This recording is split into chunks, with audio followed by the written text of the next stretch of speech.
Hello, friend. I have a story to tell you today. It's the story of my daughter's life. She died of lung cancer at the age of 39, and I have written a book which I think is helpful to us today in the very difficult circumstances in which we live. It brings hope and encouragement and a sense that all is well.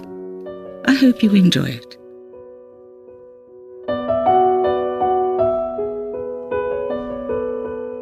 Episode 16. I'm taken to a 4-bed ward by a sister and plonked on a bed and abandoned, Shirley recalls.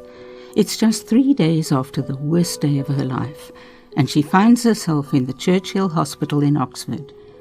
It feels so weird. I feel so absolutely lost as you can get.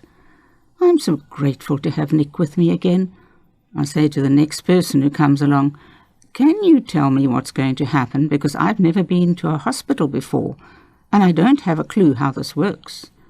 The only thing the nurse says is that so-and-so will be along shortly. I think that the first thing you learn about hospitals is that shortly is a special type of time called hospital time. Everything goes according to hospital time, and you are just kind of helpless. Shirley rearranges the transparent plastic pipe from her drip. At times, the wiring from her earphones and the tube inserted into her chest threaten to entangle. So here I am, feeling really helpless, kind of caught up in the drift of all that has to happen. Next, they plug a bright red drug into me. It's called the Red Devil. I did wonder why, but not for long. The 2-drug cocktail invades her chest, slow red drop by slow red drop. A semi-opaque orange bag covers the bag on the stand. This signals to the staff that this drip is highly toxic. Next, I'm wheeled into a side room. There I'm left to my own devices to kind of collect myself, if there's any collecting to do. I remember thinking I really have no idea what's happening to me. So many people are so upset. I do know this is all terrifying. I feel kind of numb. This must be just a blip. It can't be anything else. I'll get over it, and then life will be back to normal. Back in South Africa, I remember 17 June 2013. Drop by drop, they're pouring the most awful poison into my beautiful girl, and I can and must do nothing about it. Every drop of chemo methodically pounds both her body and my soul. For us both, it becomes a very long, wretched day. In the meantime, Nick has been busy. We've set up a dedicated group page on Facebook so that we can support our lovely Shirley, making sure that she's never without witty banter, Hello magazines, iPod tracks, chuckles, grapes, and cat stories. The idea is also to be able to organise status updates, transport to and from the hospital, visitors, a meal train, and other practical things that crop up. Let's make sure, he writes, that our Miss Glamorin has friends with her when needed. These friends deluge her with Bible verses, prayers, flowers, hugs and kisses. "I am so loved," Shirley responds. "How very humbling." Shirley's busy thumbs communicate her response via iPad and iPhone. Just one request. For all my brilliant organisation, I forgot to bring a towel. Could someone bring me one during the next few days, please?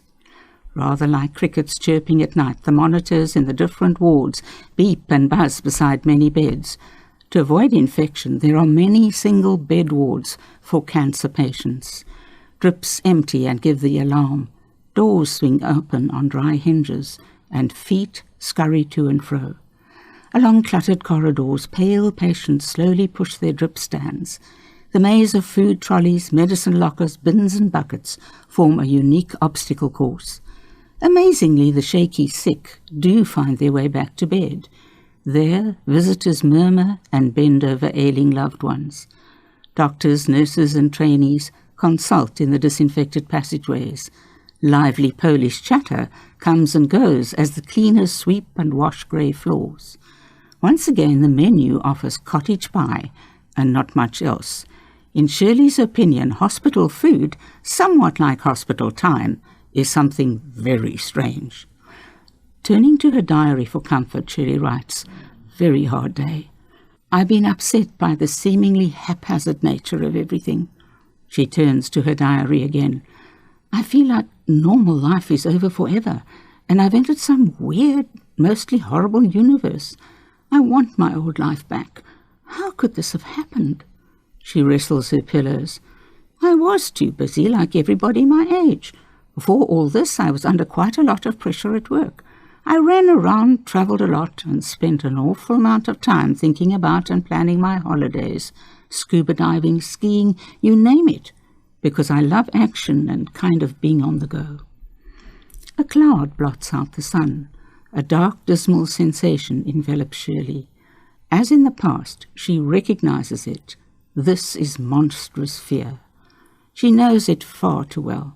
While the circumstances are unbelievably different, the feeling is as awful as ever. Fear fingers her heart, then slinks briefly into the shadows to cower and wait for an opportunity. Then God hugs her. She writes, "Have been moved to a great private room with a lovely view, and they started the chemo 12 hours early. Amazing! I'm feeling peace again." She's pensive, then adds, "When we ask God for something, he may say no, but always gives opportunity to learn. I ask God for the ability to learn, for the knowledge that he loves me." She tugs her pillows this way and that and looks out through her window. The sunset beyond, a row of summer green trees, is especially beautiful. "I feel such love," she scribbles. The silence that follows is warm and comforting. She basks for a while. Secret Helpers, Nick's name for the group he set up, buzzes with life. Shirl's is to go home on Wednesday, or at the latest Thursday. Plans that need to be put into place, the idea is to try to meet every need that pops up, as soon as it does. News flash, S's internet connection in the hospital is rubbish. I'll install her dongle this evening.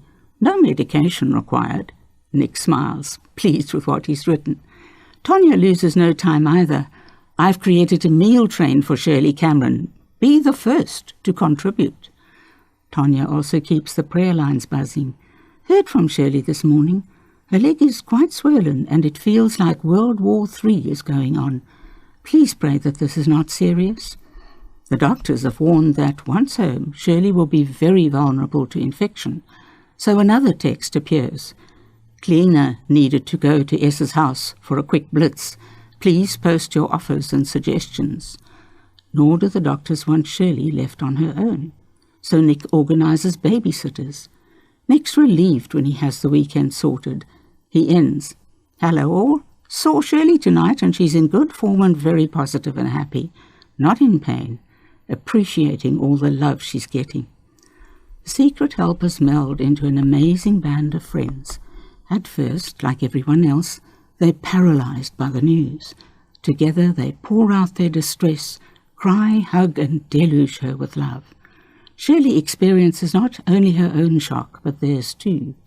Their distress bruises her heart, and she's a bit embarrassed at so much intention. But she's also deeply touched that her peeps care so much. They step up their efforts. Others are drawn in. Katie and Gaynor organise group meetings and prayer. The battle for Shirley's life gathers momentum. Once we got over the initial shock, Nick remembers, we started to get word out asking for prayer. This grew and grew right across the world. Every detail was relayed constantly through the wonders of social media. On Wednesday evening, the 19th of June, Katie drives Shirley back from Oxford to Nick's cottage. Both are lost in thought. Shirley remembers the painful insertion of the drip, then the red devil trespasses, sinister drop by sinister drop. Tears escape from the corners of her crushed soul.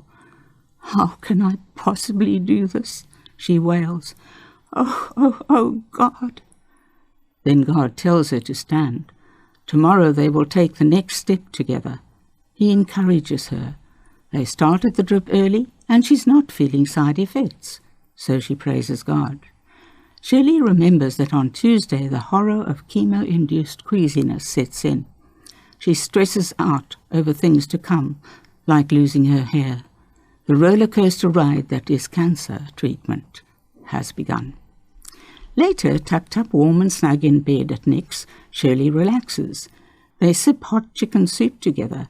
It's good to do something so normal. "Hey you," Nick says when all the soup's gone. "What did it all feel like? What were you thinking?" Shirley sniffs. "I think at that stage I still didn't have the foggiest as to what was happening. But I did Google chemo, you know." "Oh?" This takes Nick by surprise. "I discovered that the drugs going into me are quite a weird cocktail." She half chuckles.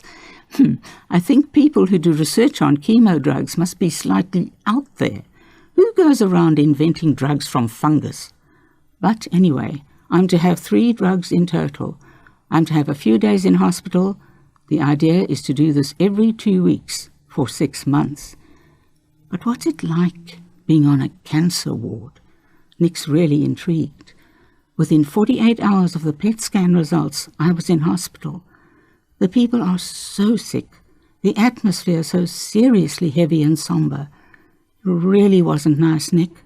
I was lucky that most of the time I was able to be in a private room, but it also meant that I had a lot of time, too much time, to think."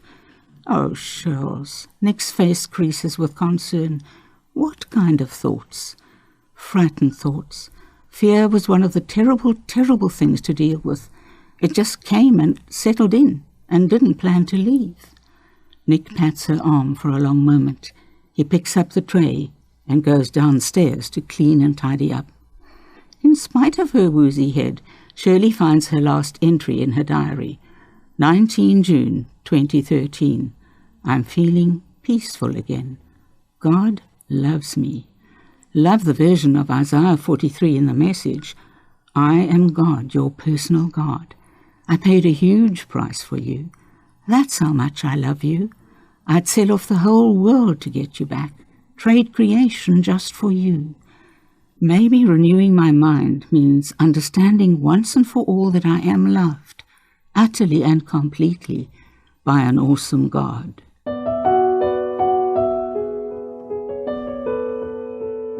I've been reading from my book, Mum, Please Help Me Die, the story of my daughter Shirley's battle with cancer.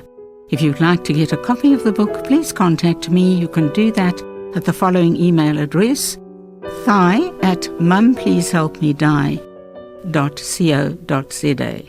I hope you'll be with me again next week. Goodbye.